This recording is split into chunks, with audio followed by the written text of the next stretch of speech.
மிக்க மகிழ்ச்சி.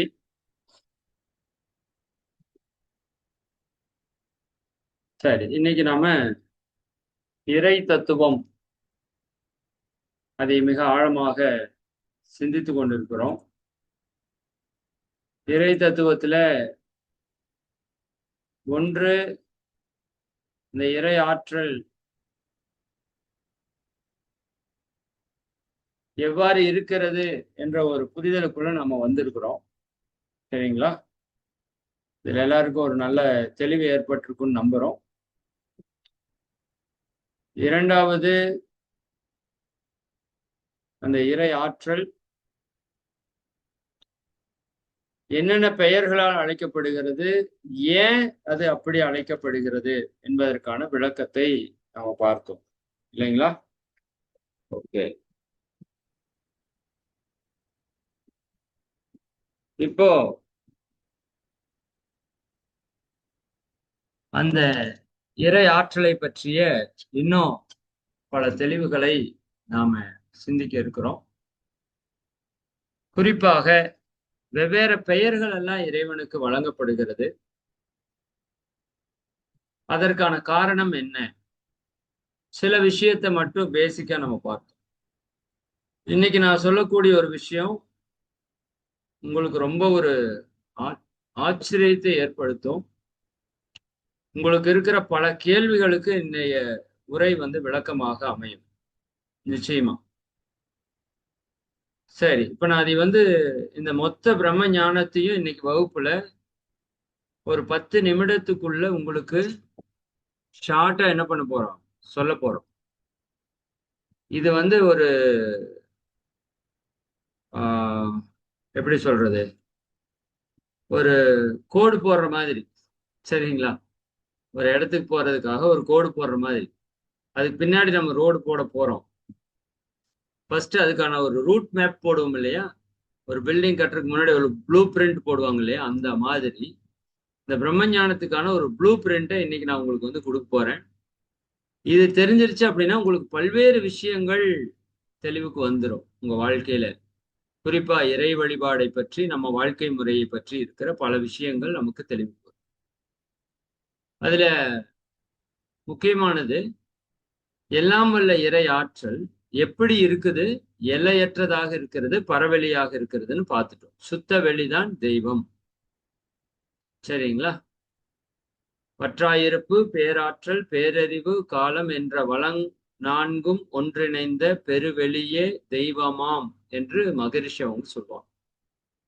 வளம் நான்கும் ஒன்றிணைந்த பெருவெளியே தெய்வமாம். இப்ப தெய்வத்துல என்ன இருக்குது? பற்றாயிருப்பு, பூரண பொருள், அது அட்சய பாத்திரம், அல்ல அல்ல குறையாம இருக்கிற எல்லையற்ற சக்தி இறையாற்றல். அது வற்றாய் இருப்பாக இருக்கிறது, பேராற்றல் உடையதாக இருக்கிறது. இந்த பிரபஞ்சத்தையே தூக்கி சுத்துதுன்னு சொன்னோம். பேரறிவுடையதாக இருக்கிறது. அதனுடைய அறிவு எப்படி இருக்கு? பேரறிவாக இருக்கிறது. சாதாரண அறிவு அல்ல, அது பேரறிவு. இந்த அண்ட சராசரங்கள் அத்தனையும் பர்ஃபெக்டா இயக்கிட்டு இருக்கு. இத்தனை உயிர்களை தோற்றுவித்து காத்து கொண்டிருக்கிறதே, இதெல்லாம் எவ்வளவு பெரிய விஷயம் இல்லையா? நம்ம கிட்ட ஒரு 2 பேரை பார்த்துக்க சொன்னாலே அவ்வளவு கஷ்டமா இருக்கு. பல கோடி கோடி கோடி கோடி உயிர்களை தோற்றுவித்து காத்து அதற்கு தேவையான எல்லாவற்றையும் கொடுத்து அதை காப்பாத்துதுன்னா அது எப்பேற்பட்ட அறிவு! பேரறிவு கொண்டது. காலம், சரி, அது காலத்திற்கு அப்பாற்பட்டது, அனைத்தையும் காலத்துக்கு உட்படுத்தி நடத்த வைக்கக்கூடியது. அப்ப இப்படி இருக்கிற அந்த பெருவெளி என்ன பண்ணுது? அந்த பெருவெளிக்கு ஒரு ஆசை. நான் சொல்ற கான்செப்டை கரெக்டா புரிஞ்சுக்கோ. பெருவெளிக்கு ஒரு ஆசை. என்ன ஆசை? தன்னுடைய பேராற்றலையும் தன்னுடைய பேரறிவையும் தானே உணர்ந்து ரசிக்க வேண்டும் என்று. சரிங்களா? நம்ம மூஞ்சி போய் அடிக்கடி கண்ணாடியில பாத்துக்கிறோம் இல்லையா? அதே மூஞ்சிதான், மூஞ்சி ஒன்றும் மாறப்போறது இல்லை. அந்த முகத்தை போய் ஏன் அடிக்கடி பார்க்கிறோம்னா, பார்த்து ரசிக்கிறோம், அழகா இருக்குது. இந்த ரசனை எங்க இருந்து வந்தது அப்படின்னா, இறையாற்றல் இருந்து வந்தது. இறையாற்றலோட விருப்பம் என்ன? தன்னையே ரசிக்க வேண்டும் என்பதுதான் இறையாற்றலோட விருப்பம். சரிங்களா? தன்னை உணர வேண்டும், தன்னுடைய பேராற்றலையும் பேரறிவையும் உணர்ந்து மகிழ்ச்சியாக, ஆனந்தமாக, சந்தோஷமாக இருக்க வேண்டும் என்பது அதனோட நோக்கம். பட் சுத்த வெளியா இருக்கும்போது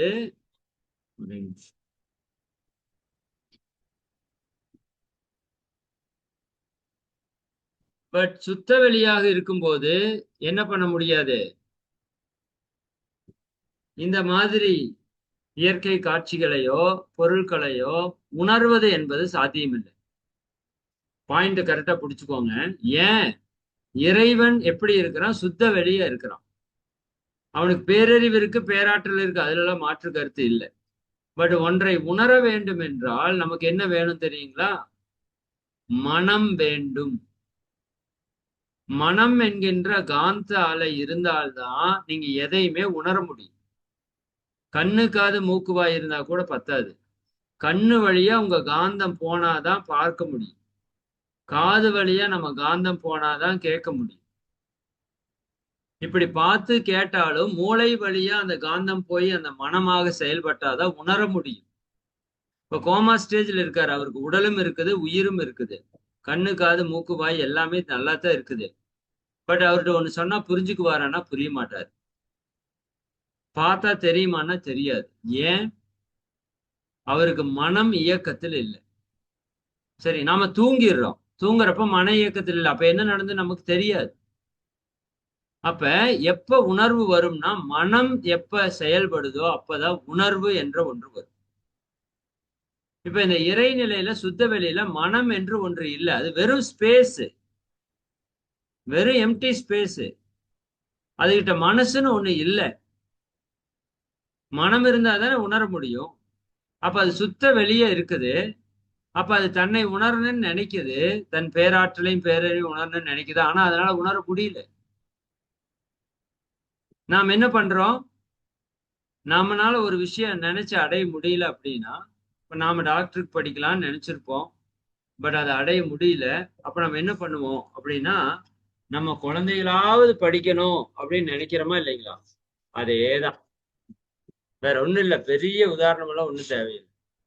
நாம பண்ணணும்னு நினைச்ச உடனே பட் நம்மளால அதை பண்ண முடியல. அப்ப என்ன பண்றோம்?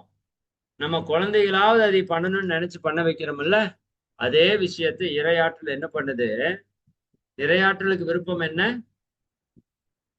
தான் இறைநிலை உணர்வை பெறணும் அப்படிங்கிறது இறையாற்றலோட விருப்பம். சரிங்களா? இப்ப இறையாற்றலால் அந்த விருப்பத்தை நிறைவேற்ற முடியல. இப்ப அது என்ன பண்ணுது? தன்னையே இறுக்கி, இதை சிம்பிளா புரிஞ்சுக்கோங்க, அதை பத்தி டீப்பா பார்ப்போம். தன்னையே இறுக்கி, அந்த சுத்தவெளி, அந்த ஸ்பேஸ் தன்னையே இறுக்கி கண்ணுக்கும் கருத்துக்கும் எட்டாத நுண்ணிய துகள்களாக மாறுது. நுண்ணிய துகள்களாக மாறுது. சரிங்களா? இந்த துகள்களைத்தான் இறை துகள்கள் என்று சொல்லுகிறோம். என்ன சொல்றோம்? இறை துகள்கள். இறையே துகளாக மாறி வந்திருக்குது, அதனால் அதற்கு பேர் இறை துகள். சரிங்களா? அப்ப இறைவன் இப்ப என்னவா வந்துட்டான்? இறை துகள்களாக வந்துட்டான். இந்த இறை துகள்கள் மிக மிக நுண்ணியதா இருக்குது. ஏன்னா எல்லையற்ற இறை ஆற்றல் தன்னையே இறுக்கி சுருக்கி ஒரு மிக நுண்ணிய துகளா மாறி இருக்கு. இதுக்கு மேல சின்ன துகள் பிரபஞ்சத்திலேயே கிடையாது. அதான் பரம அணு என்று சொல்றோம். இறை துகள்களுக்கு இன்னொரு பேர் என்ன? பரம அணு, மிகச்சிறிய அணு. சரியா? அப்ப இறைநிலை தன்னையே இறுக்கி இறை துகள்களாக மாறிடுச்சு. இப்ப இறை துகளா இருக்கிறது யாரு? இறைநிலை தான். உங்களுக்கு புரியுதுல்ல? சரி, எதுக்காக இறைநிலை இறை துகளா வந்தது? தன்னை அறிவதற்கு, தன்னை உணர்வதற்கு. சரி, தன்னுடைய பேரறிவையும் பேராற்றலை உணர்ந்து ஆனந்தமாக இருப்பதற்கு வந்தது. சரிங்களா? அப்போ அந்த இறை துகளால தன்னை உணர முடியுமா? முடியாது. ஏன் முடியாது? எதை ஒன்ன உணரணும்னாலும் மனசு வேணும் இல்லையா? இப்ப இறை துகளுக்கு மனசு இருக்கான்னா மனசு கிடையாது. அது ஒரு துகள், மிக வேகமாக சுழலக்கூடிய நுண்ணிய துகள். அப்போ இறைநிலை எடுத்த ஃபர்ஸ்ட் அட்டம்ப்ட் ஃபெயில்.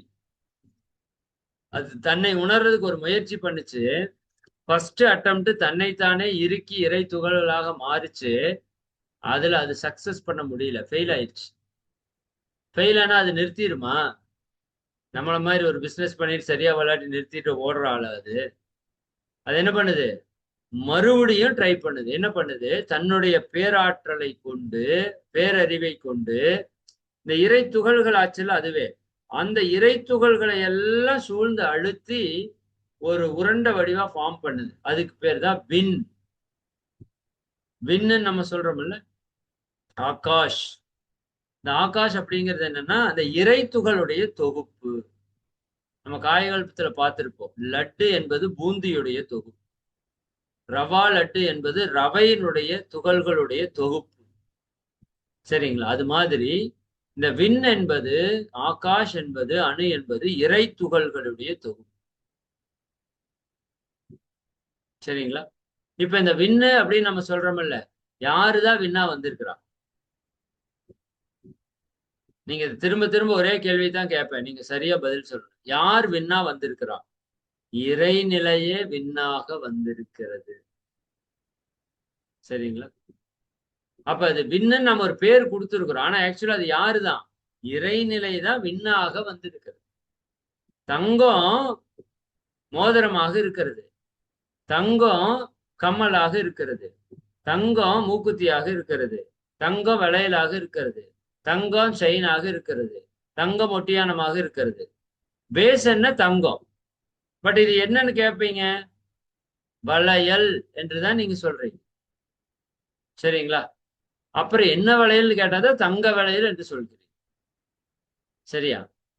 மோதிரம், அது பேரு தங்க மோதிரம் அப்படின்னு சொல்றோம். பட் பேசிக்கா என்ன சொல்றோம்? மோதிரம் என்று சொல்றோம். அப்ப இந்த விண்ண பேசிக்கா நம்ம என்ன சொல்றோம்? விண்ணுன்னு சொல்றோம். ஆனா அது என்னதான் விண்ணாச்சு? மோதிரம் தங்க மோதிரம், தங்கத்தால் ஆன மோதிரம். அப்ப இது விண்ணு இறைநிலையால் ஆன விண். அதனால் நாம் ஒரு பேர் வச்சிருக்கிறோம், இறை விண் என்று. விண்ணுதான், ஆனா அது எதனால் ஆனது? இறையால் ஆனது. அப்ப இறை விண். சரிங்களா? அப்ப விண்ணா இருக்கிறது யாரு? சாட்சாத் இறைவனே தான் விண்ணா இருக்கிறது. ஒரு இடத்துல காற்று அடிக்குதுங்க, சரியா? ஒரு இடத்துல காற்று சுழலுது, அப்படியே அந்த காற்று அழுத்தத்தால காற்று சுழலுது. இது நீங்க என்னன்னு சொல்லுவீங்க? சுழல் காற்று என்று சொல்லுவீங்க. காற்று தான் சுழன்று கொண்டிருக்கு, அதனால அது சுழல் காற்று. புரியுதுங்களா? காற்று வேற, சுழல் காற்று வேற அல்ல, ரெண்டு ஒண்ணுதான். இது நார்மலான காற்று, அது சுழன்று கொண்டிருக்கிற காற்று. அப்ப இறைநிலை தான் சுழலாத தன்மையில் இருக்கிறப்ப இறைநிலை, சுத்தவெளி. அதுவே சுழலும் தன்மைக்கு வரும்போது அது இறை துகள். புரியுதுங்களா? அப்ப இறை துகள் ஒன்று கூடி விண்ணு. இப்ப யாரு விண்ணா மாறி இருக்கிறா? இறையாற்றலே விண்ணா மாறி. புரியுதா உங்களுக்கு? சரி, எதுக்காக இறையாற்றல் விண்ணா வந்துச்சு சொல்லுங்க? நோக்கம் என்ன? தன்னை உணர்வதற்கு. இதை மறக்கவே கூடாது, தன்னை உணர்வதற்கு.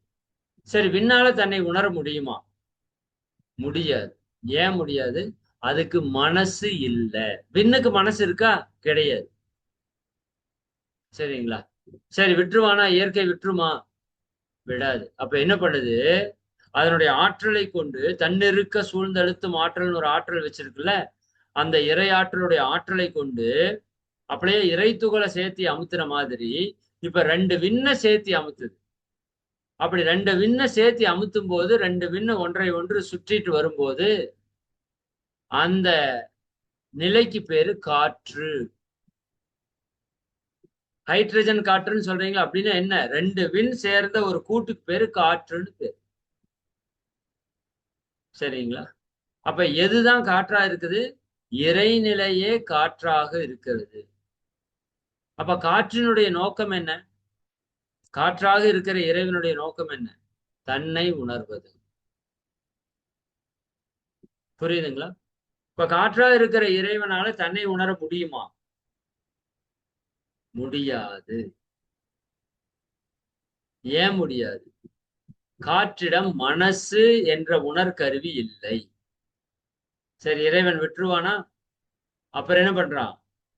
அந்த விண்ணு கூட இன்னொரு விண்ணை சேர்த்தி காற்றா மாத்தினமே இன்னும் நிறைய விண்ணை சேர்த்தி சேர்த்தி சேர்த்தி சேர்த்தி அழுத்தி அழுத்தி பார்க்கறான்.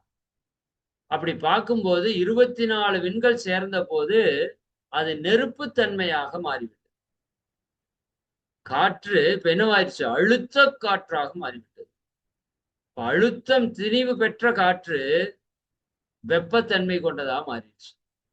அதைத்தான் நம்ம ஆக்சிஜன் என்று சொல்றோம். நெருப்பு. சரியா? ஃபர்ஸ்ட் விண்ணு, 2வது காற்று, 3வது நெருப்பு. அப்படின்னா ஒண்ணு இல்லைங்க. அணுக்கள் கூடுனா அந்த இடம் இப்போ ஒரு ரூமுக்குள்ள நம்ம 4 பேர் இருந்தா ஃப்ரீயா இருக்கும். 40 பேர் இருந்தா சூடாயிரும் இல்ல.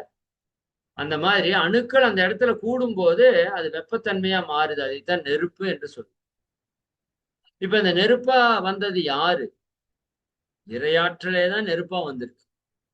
வேற யாரும் இல்லை. சரிங்களா? பால் தான் காய்ச்சி வச்சீங்க, கொஞ்சம் பெரிய ஊத்துனீங்க, தயிராச்சு. அந்த தயிரை சிலுப்புனீங்க, அது மோராச்சு. மோர்ல இருந்து மேல எழும்பி அது வெண்ணெயாச்சு. வெண்ணெய் எடுத்து காய்ச்சி அது நெய்யாச்சு. பால் தான் தயிராக, மோராக, வெண்ணெயாக, நெய்யாக மாற்றம் பெற்றது. அது போல இறைநிலை தான் இறைத்துகளாக, விண்ணாக, காற்றாக, நெருப்பாக மாற்றம் பெற்று வருது. சரிங்களா? இப்போ நெருப்பா இருக்குது. எதுதான் நெருப்பா இருக்கு? இறை ஆற்றல். எதுக்கு நெருப்பா வந்துச்சு சொல்லுங்க? தன்னை உணர்வதற்கு வந்துச்சு. நெருப்பால தன்னை உணர முடியுமா? உணர முடியாது. ஏன்? அதுக்கு மனசு இல்லை. வெற்றுமா இறையாற்றல் மறுபடியும் அணுக்களை சேர்த்து அமுத்துது. 2 ஹைட்ரஜன் அணுவையும் ஒரு ஆக்சிஜன் அணுவையும் சேர்த்து அழுத்தும் போது H2O அப்படின்னு என்ன வருது? நீர் உருவாகி விட்டது. நீர் எப்படி உருவாதுங்க? 2 பங்கு ஹைட்ரஜன் 1 பங்கு ஆக்சிஜன் சேர்ந்த தண்ணி. இப்ப தண்ணியா இருக்கிறது யாரு? இறையாற்றல். எதுக்கு தனியா வந்துச்சு? தன்னை உணர்வதற்கு. உணர முடியுமா? முடியாது. ஏன்னா மனசு இல்லை. விட்டுருமா இயற்கை? இறையாற்றல் விடாது, மறுபடியும் அழுத்துது. அப்ப நிலம் வருது. நிலமாக இருக்கிற இறை நோக்கம் தன்னை உணர்வது முடியுமானா முடியாது. ஏன்னா மனசு இல்லை. அப்ப அடுத்தது இறையாற்றல் விடுமானா விடாது, மறுபடியும் அழுத்துது. இப்ப பஞ்சபூதங்களா வந்தது யாரு? இறையாற்றல். இப்ப இந்த பஞ்சபூதங்களையும் சேர்த்து அழுத்துது. அப்படி அழுத்தும் போது அங்க ஒரு செல் உயிரினம் தோன்றும். சரிங்களா? ஒரு செல் உயிரினம், ஒரே செல்லு தான் உயிரினம் தோன்றும். அந்த உயிரினமாக வந்தது யாரு? இறை ஆற்றல் தான். சரிங்களா? இதனால் வரைக்கும் வந்த பஞ்சபூதங்களுக்கு உணர்வுன்னு ஒண்ணு வரல. ஆனா அந்த பஞ்சபூதங்கள் சேர்ந்து ஒரு உயிரா மாறிச்சு பாருங்க. அப்ப உணர்வு என்ற ஒன்று வந்து விட்டது. அப்ப ஒரு செல் தவறு உணருது. எதை உணருது? தொடு உணர்வை உணருது. அதுக்கு தோல் வந்துருச்சு. சரிங்களா? அப்பவும் தன்னுணர்வு வரல, இறை உணர்வு வரல. தன் மூலமான இறை ஆற்றலை சுத்தவெளியை உணர்ற தன்மை ஒரு செல் உயிருக்கு வரல. அப்ப இறையாற்றல் விடல. அப்ப ஒரு செல் தாவரமா வந்தது யாரு? இறையாற்றல். எதுக்கு வந்தது? தன்னை உணர்வதற்கு. தன்னை உணர முடியுமான்னா முடியல. தொடு உணர்வு வந்ததே தவிர தன்னை உணர்ற அளவுக்கு அதுக்கு அறிவு வரல. அப்ப இறையாற்றல் என்ன பண்ணுது? மறுபடியும் அந்த ஒரு செல் தாவரத்தை சூழ்ந்து அழுத்தி 2 அறிவு புழுவா மாத்துது, 3 அறிவு பூச்சியா மாத்துது, 4 அறிவு ஊர்வனவா மாத்துது, 5 அறிவு விலங்குகளா மாத்துது. இது வரைக்கும் மாறிட்டே இருக்கே தவிர மாற்றத்துல புலன்கள் வருது. ஃபர்ஸ்டுக்கு தோல் வந்தது, தொடு உணர்வை உணர்ந்தது. அப்புறம் 2வது புழுவுக்கு நாக்கு வந்தது, சுவை உணர்வை உணர்ந்தது. 3வது பூச்சிக்கு கண்கள் வந்தது, பார்க்கிற உணர்வு உணர்ந்தது. 4வது ஊர்வனவுக்கு காதுகள் வந்தது, கேட்டதை உணர்ந்தது. சரிங்களா? சாரி, 4வது கண்கள். 4வது பாம்புக்கு கண்கள் வந்தது, பார்ப்பதை உணர்ந்தது. 5வது விலங்குகளுக்கு காதுகள் வந்தது, கேட்பதை உணர்ந்தது. அப்ப இறையாற்றலே பஞ்சபூதங்களாகி ஓரறிவு, 2 அறிவு, 3 அறிவு, 4 அறிவு, 5 அறிவு வரைக்கும் வந்துருச்சு. அப்ப எல்லா உயிரினமா இருப்பது யாருதான்? இறையாற்றல் தான். மாற்று கருத்தே இல்லை. எல்லாமே பஞ்சபூதத்தினுடைய கூட்டு. சரி, எதுக்காக இறையாற்றல் தாவரமாக, புழுவாக, பூச்சியாக, ஊர்வனமாக, விலங்குகளாக வந்தது? எல்லாமே இறைநிலை தான். எதுக்கு வந்தது? தன்னை உணர்வதற்கு வந்தது. ஆனா இந்த அஞ்சறிவு உயிரினத்தால தன்னை உணர முடியுமான்னு கேட்டா முடியாது. ஏன்னா எல்லாவற்றையும் உணர்வதற்கு மனம் என்ற கருவி வேணும். இப்போ உணருது. மனம் ஒரு குறிப்பிட்ட அளவு இயக்கம் பெற்று இருக்குது. சரிங்களா? மனம் முழுமையான இயக்கம் பெறல அந்த உயிர்கள்ல. மனம் இருக்கு. தாவரத்துக்கு மனம் இருக்கிறது. புழுவுக்கு, பூச்சிக்கு, ஊர்வன விலங்குகள் எல்லாத்துக்குமே மனம் இருக்கிறது. சரிங்களா? அப்ப அந்த மனம் ஒரு குறிப்பிட்ட அளவுக்கு தான் இயக்கம் பெறும். அப்ப ஐந்தறிவு விலங்குகளாக வந்த இறையாற்றல் தன்னை உணர்றதுக்கு முயற்சி பண்ணுது. ஆனா முடியல. அப்ப அது 5 அறிவு உயிரினங்கள் பஞ்சபூத சக்திகளை உணர்ந்ததோட நின்னு போச்சு. அப்புறம் தான் இறையாற்றல் என்ன பண்ணுது? 5 அறிவுக்கு அப்புறம் 6வது அறிவாக ஒரு உயிரை தோற்றுவிக்குது. அதுதான் நீங்களும் நான். இல்ல இறைநிலையே தன்மாற்றமாய் 6வது அறிவு மனுஷனா வந்திருக்கு. இப்ப நாமெல்லாம் யாரு? இறைவன். எதுக்காக வந்திருக்கிறோம்? தன்னை உணர்வதற்காக வந்திருக்கோம். நல்லா புரிஞ்சுக்கணும். இங்கதான் நம்மால முடியுமா? முடியும். இப்ப ஆடு மாடெல்லாம் எதுக்காக வந்திருக்கு? அதெல்லாம் யாரு? இறைவன் தான் ஆடு மாடா வந்திருக்கா. எதுக்கு? தன்னை உணர்வதற்கு வந்திருக்கிறான். ஆடு மாடு நாயால தன்னை உணர முடியுமா? முடியுமா? முடியாது. அப்ப மனிதனால் மட்டும்தான் முடியும் என்று சொல்ல முடியும். மனிதனால் முடியவும் செய்யும்.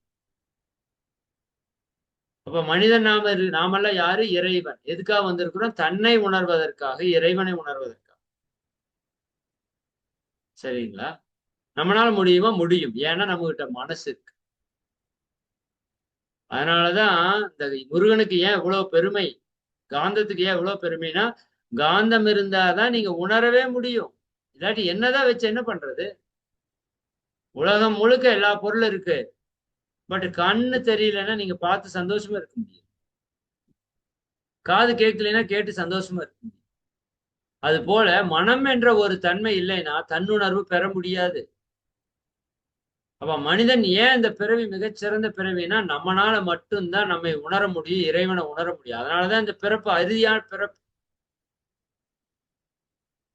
சரி, அப்ப நம்ம எல்லாம் யாரு? சாட்சாத் இறை நிலையே தான். எதுக்காக வந்திருக்கிறோம்? நம்மை உணர்வதற்கு வந்து. எது தடையா இருக்கு? நம்முடைய கர்ம வினைகள் தடையா இருக்கு. அப்ப என்ன பண்ணணும்? இனிமேல் கர்ம வினைகளை சேர்க்காம இருக்கிற கர்ம வினைகளை எப்படி ஈஸியா கழிச்சுக்கலாங்கிற முயற்சியில ஈடுபடும். அதான் எல்லா ஞானிகளும் சொல்றாங்க. அப்ப எது கர்ம வினையை கூட்டுது? நம்முடைய கெட்ட குணங்கள், கெட்ட எண்ணங்கள், சொற்கள், செயல்கள். இதுதான் நம்மகிட்ட கர்ம வினையை கூட்டுது.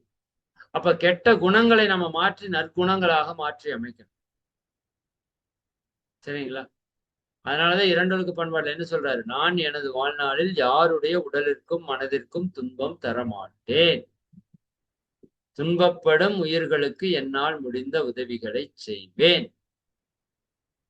சரிங்களா? இதுதான் மெயின்.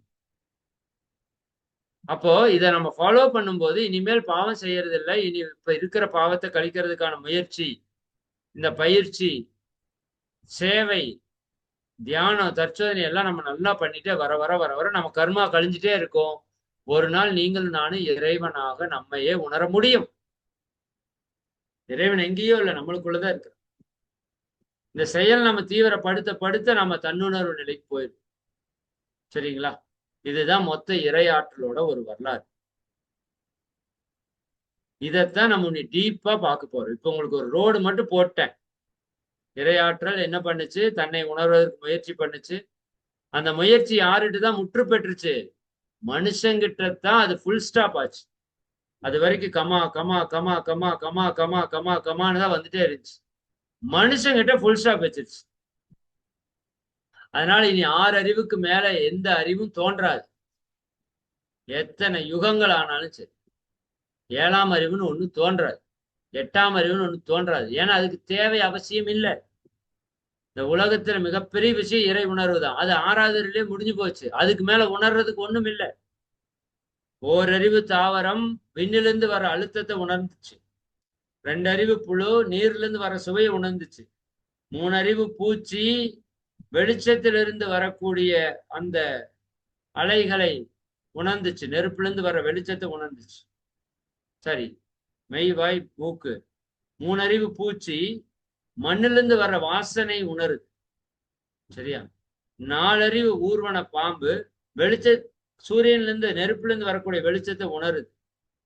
5 அறிவு இருக்கிற உயிர்கள் காற்றிலிருந்து வரக்கூடிய ஓசையை உணருது. புரியுதா உங்களுக்கு?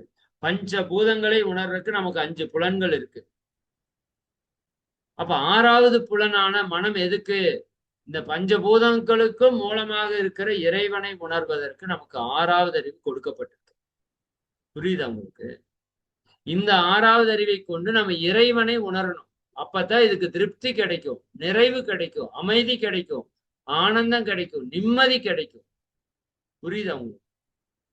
ஆனா இந்த மனதை கொண்டு நம்ம பெயரை அதிகப்படுத்துறதுக்கு உழைக்கிறோம், நம்ம புகழை அதிகப்படுத்துறதுக்கு உழைக்கிறோம், பொருளை அதிகப்படுத்துறதுக்கு உழைக்கிறோம், அதிகாரத்தை அதிகப்படுத்துறதுக்கு உழைக்கிறோம்.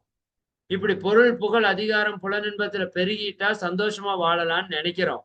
அதுதான் மிகப்பெரிய தவறு. இன்னைக்கு உலகமே அப்படித்தான் நடக்குது.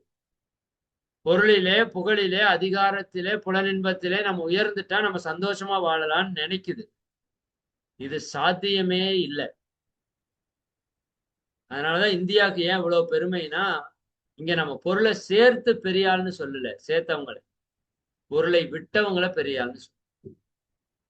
சரிங்க, இங்க ஞானிகள் தான் போற்றுதலுக்குரியவர்கள். பணக்காரர்களோ ராஜாக்களோ போற்றுதலுக்குரியவர்கள் அல்ல. அவங்களே ஞானிகளிடம் கையை கட்டி தான் நிற்பாங்க.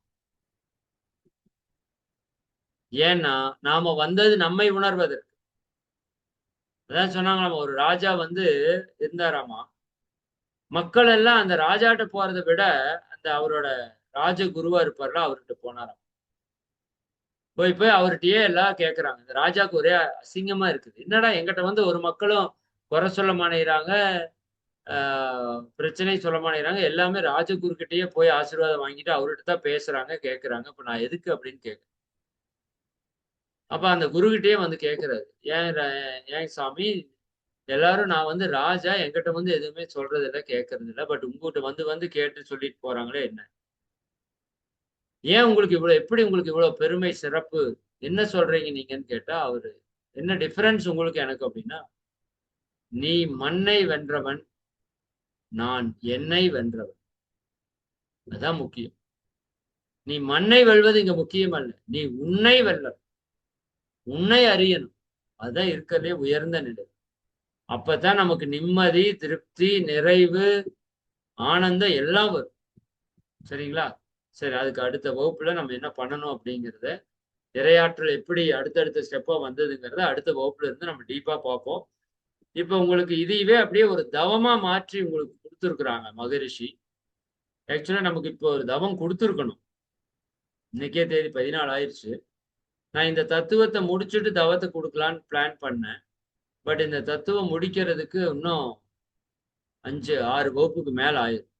அதனால நம்ம அடுத்த வகுப்புல உங்களுக்கு இந்த தவம் நடத்திடலாம். தவம் ஒண்ணும் இல்லை, ரொம்ப சிம்பிள்.